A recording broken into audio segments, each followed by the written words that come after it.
யார் நீ? எங்கேருந்து வந்திருக்க? ஜெயிலா? என்ன கன்லாம் வச்சிருக்கியா? அது வயரா? என்ன பேக்ல? ஓபன் சொந்தமா ओपन भाई साहब इधर साहब ये कौन भाई साहब ओपन कर ए यांगो अरे यार क्या कर रहा है तू हाँ இதான் உன் பிரச்சனை. இவன் ஜெயில இருந்து வந்திருக்கான். போலீஸ்காரன் வயர் வச்சிருக்கானா இல்லையான்னு உனக்கு எப்படி தெரியும்? तेरे को जब चुना पूछा तेरे को तू पुलिस वाला है कौन है पूछा क्यों क्योंकि तेरे अंदर मैंने फायर देखा और ये तो पूरा फायर का इंजन है चल டேய்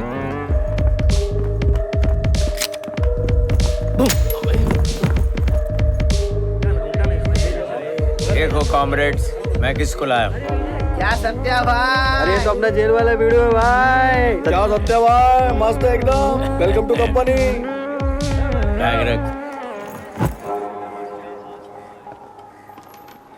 ಇದು ಕಣ್ಣಿಲ್ಲ ಮನುಷ್ಯರು ಪುರುಕಲೆ ಪೋರೆಯಾಣ ഇവിടെ ജീവിക്കുന്നുണ്ട്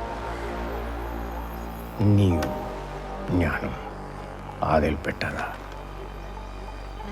और हमारा खून चूसकर रहते हैं वहां टावर में बिग शॉट्स पॉलिटिशियंस वो वहां और हम यहां चुन चुन कर मारेंगे एक एक को दादा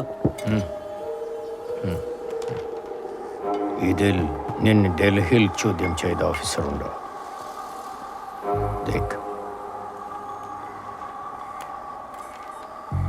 ये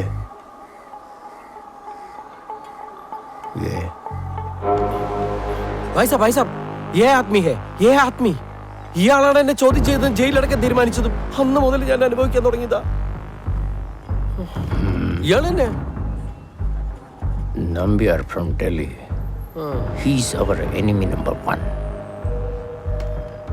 അവൻ നേരിട്ട് ഇനിങ്ങിയ കളി നമ്മുടെ സഹോദരന്മാരിൽ 1-2 പേരെ ഇവൻ പിടിച്ചിട്ടുണ്ട് അവർ പിന്നെ പുറം ലോകം കണ്ടിട്ടില്ല ചിലപ്പോ കൊന്നു തള്ളി കാണും അതുപോലെ നിന്നെയും കൊല്ലും ഇവിടെ ചാവണോ കൊല്ലണോ എന്നെ തീരുമാനിക്കേണ്ടത് നീയാണ് ആ ഓഫീസർ ഇനിയും നിന്നെ തേടി വരും വരുമ്പോൾ നീ എന്നെ അറിയിക്കണം നിന്നെ ഞങ്ങൾ സഹായിക്കും നിന്റെ സഹായം തിരിച്ചും വേണം ഫോൺ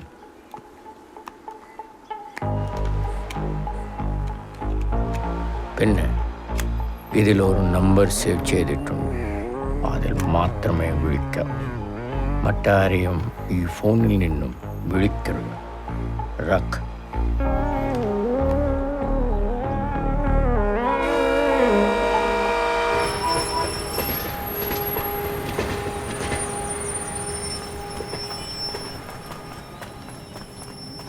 അവനാണ് സ്ഥാനോട്ടോ അവനാണ് നമസ്കാരം സത്യം കൊണ്ടേ ഓ ആ എങ്ങനെയുണ്ടായിരുന്നു ബോംബെ യാത്ര ഹാ അടിപൊളി യാത്രയായിരുന്നു സാർ ആ യാത്രയെക്കുറിച്ചൊന്ന് സംസാരിക്കാനായിട്ട് സാറങ്ങൾ ചെല്ലാൻ പറഞ്ഞു യാത്ര വിവരണം ഞാനൊരു പേപ്പറിലേക്ക് അയച്ചു തന്നാലോ വേണ്ടടാ നേരിട്ട് തന്നെ വന്ന് സംസാരിച്ചാൽ മതി മർബലി മുംബൈയില് ഞാനൊരു ഷോപ്പ് നോക്കി പോയതാണ് സാറേ ഇവിടെ ഇരുന്നിട്ട് വലിയ കാര്യമൊന്നുമില്ല അപ്പൊ പിന്നെ മൊത്തം മുംബൈക്ക് താമസം മാറ്റാന്ന് വിചാരിച്ചു ജയിലിൽ നിന്ന് ഇറങ്ങിയിട്ട് സത്യനാഥൻ എങ്ങോട്ടാ പോയത്? ഞാൻ നേരെ ഇങ്ങോട്ട് വന്നു സാറേ. അല്ലല്ലോ, സത്യനാഥന്റെ ഫോൺ നമ്മൾ ട്രേസ് ചെയ്യുന്നുണ്ടായിരുന്നു. സത്യനാഥൻ ഒരു കോളനിയിൽ പോയിട്ടുണ്ട്, ജനങ്ങളെ തിങ്ങിപ്പാർക്കുന്ന ഒരു കോളനി. അവിടെ ഒരു ക്രിമിനൽ സംഘം ഉണ്ടെന്നും, സംഘം എന്ന് പറഞ്ഞാൽ ഒരു ഭീകര സംഘടന ഉണ്ടെന്നൊക്കെയാണ് നമ്മൾ സംശയിക്കുന്നത്. സത്യനാഥൻ എന്തിനാ അവിടെ പോയത്? ഒരു വീട് വാടകയ്ക്ക് നോക്കി പോയതാ സാർ. വീട് നോക്കി പോയത്? അതെ സാർ. ഞാനിവിടുന്ന് മുംബൈക്ക് ഷിഫ്റ്റ് ചെയ്യുമ്പോൾ എനിക്കും ഭാര്യയ്ക്കും താമസിക്കാൻ ഒരു വീട് വേണമല്ലോ, അത് നോക്കി പോയതാ സാർ. സത്യനാഥന് എല്ലാത്തിനും മറുപടി ഉണ്ടല്ലോ, നേരത്തെ ആലോചിച്ചുറപ്പിച്ചതുപോലെ. സാധാരണ ക്രിമിനൽ പശ്ചാത്തലമുള്ള ആൾക്കാരാണ് ഇത്ര കൃത്യമായി ഉണ്ടാക്കി പറയാം, ഒരു തപ്പലും ഇല്ലാതെ. ഇനി ഞാൻ തപ്പിക്കൊള്ളാം സാർ. അവിടെ വീട് വാടകയ്ക്കണമെന്ന് എന്നോട് ആരാ പറഞ്ഞേ? അത് പിന്നെ എന്റെ ഓർമ്മയിൽ എന്റെ പൊന്നു സാറേ, എന്റെ കൂടെ ജയിലിൽ കിടന്ന ഒരു ബ്രോക്കറാണ് പറഞ്ഞ അവിടെ ഒരു വീട് വാടക കൊടുക്കാനുണ്ടെന്ന്. ഞാൻ ഇറങ്ങണതിന് മുമ്പ് അയാളെ ഇറങ്ങി, ഞാൻ ഇറങ്ങി കഴിഞ്ഞപ്പോൾ അയാൾ പുറത്ത് കാറുമായിട്ട് കാത്തിപ്പെട്ടായിരുന്നു. ആളെ അവിടെ കൊണ്ടുപോയതും വീട് കാണിച്ചു തന്നു. താൻ പറയണൊക്കെ സത്യമാണല്ലോ? സത്യമാണ് സാറേ. എന്തിനാ കള്ളം പറയുന്നേ? ഞാൻ കള്ളം പറഞ്ഞിട്ടേ ഇല്ല.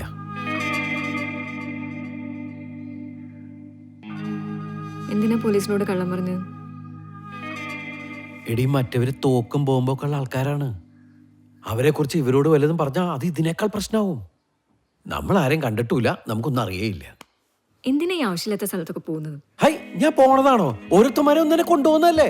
മുതലാളി പറഞ്ഞ പോലെ ആസിഡ് കരിമരുന്ന് കുപ്പിച്ചില്ലൊക്കെ എടുത്തു കളഞ്ഞു. ഇനി പഴയതുപോലെ ആക്കാൻ എന്ത് ചെയ്യും? ഒന്നും പഴയതാക്കണ്ട. പുതിയതുപോലെ അങ്ങോട്ട് വിറ്റാ മതി. ഇല്ലെങ്കിൽ നമ്മൾ അകത്ത് കിടന്ന് പഴയതാവും. ഇതാവുമ്പോ മനസമാധാനം ഉണ്ടല്ലോ. നീ എന്തായി കാണിക്കുന്നേ? എന്നാ മര്യാദകളാ സാറേ കാണിക്കുന്നത്? വേലി കെട്ടുന്നതാണോ മര്യാദകേട്? എന്നെ കിണറ്റിന്റെ കുറുകെ വന്ന് വേലി കെട്ടാൻ ഞാൻ സമ്മതിക്കുകയല്ല. എടോ, ഇത് കോടതി ഉത്തരവും പ്രകാരമാണ് വേലി കെട്ടുന്നത്. പിന്നെ ആധാരപ്രകാരം പകുതി ഈ പറമ്പിലല്ലേ? ആധാരപ്രകാരം പകുതി ഈ പറമ്പിലാന്നല്ലോ. ഞാൻ ഈ കണ്ടി ചാടി ചാകാൻ പോവുക. എന്നെ ആരും വിടാനാ പറഞ്ഞത്? ഞാൻ എന്റെ കണ്ടി ചാടി ചാകാൻ പോവുക. ഹലോ, എന്തൊരു കഷ്ടമാന്ന് പറ. ഭയങ്കര ഇവിടെ പറഞ്ഞതാ. എന്നാലും എന്റെ സൂസ, നീ കാണിച്ചോട്ട് ശരിയായില്ല. ഞങ്ങക്ക് വെള്ളം കുടിക്കണ്ടേ? കുടിപ്പിക്കലടി, ഒരു തുള്ളി വെള്ളം കുടിപ്പിക്കല. എന്റെ അതിർത്തിക്കകത്തോളം പകുതി കിണറുണ്ടല്ലോ, അത് ഞാൻ കക്കൂസാക്കും. നീയൊക്കെ വെള്ളം കുടിക്കുന്ന എനിക്കൊന്ന് കാണണം.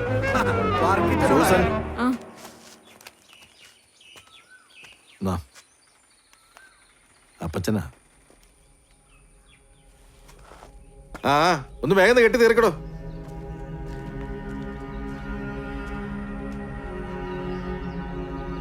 മോളെ,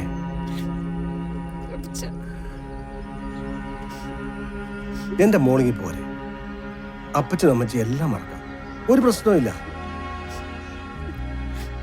അവനാണെങ്കിൽ ലോകത്തുള്ള എല്ലാ ജയിലും നിറഞ്ഞു നടക്കുക. അപ്പച്ച, ഇപ്പൊ പ്രശ്നമൊന്നുമില്ല. അന്ന് മുംബൈ വെച്ച് അറിയാണ്ട് പെട്ടുപോയതാ. 4-5 മാസമായിട്ട് ഒരു കുഴപ്പമില്ല. എല്ലാം തീർന്നു. മോളെ, ഒന്നും തീർന്നിട്ടില്ല. ഇപ്പൊ ഞങ്ങൾ ടിവിയിൽ കണ്ടതേ ഉള്ളൂ. പ്രസിഡന്റ് വീണ്ടും അങ്ങോട്ട് വരുന്നുണ്ട് ഇത്രേ. വൈദ്യരുടെ ചികിത്സയിൽ ഗണ്യമായ പുരോഗതി കണ്ടതിനെ തുടർന്നാണ് അദ്ദേഹം പത്നിയുമായി വീണ്ടും നമ്മുടെ നാട്ടിൽ എത്തുന്നത്. ആയുർവേദ ചികിത്സാ രംഗത്ത് വലിയ മുന്നേറ്റത്തിന് ഇത് സഹായകരമാകുമെന്ന് പല പ്രമുഖരും വിലയിരുത്തുന്നു. നമ്മുടെ കൊച്ചു കേരളം രാഷ്ട്രപതിയെ വരവേൽക്കാൻ വീണ്ടും ഒരുങ്ങുകയാണ്.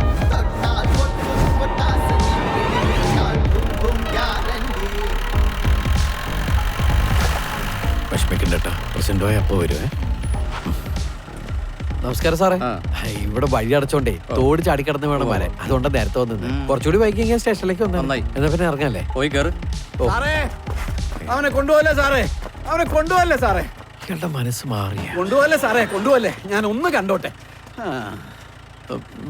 അയ്യോ സാറേ, വിലങ്ങ് വെക്കുന്നില്ലേ? അതിന്റെ ആവശ്യമൊന്നുമില്ല. എന്നാലും ഒരു കയറെങ്കിലിട്ടൊന്ന് കെട്ടായിരുന്നു.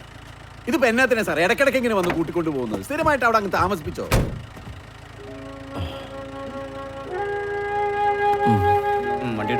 ഓ പിന്നെ ഗൾഫിൽ പോകുമല്ലോ, ടാറ്റ പറയാ.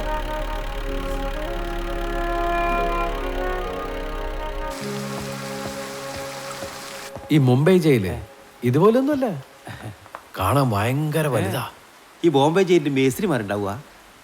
ആ, അവിടെ എല്ലാവരും മേസ്ത്രിമാരാ. അത് ശരി.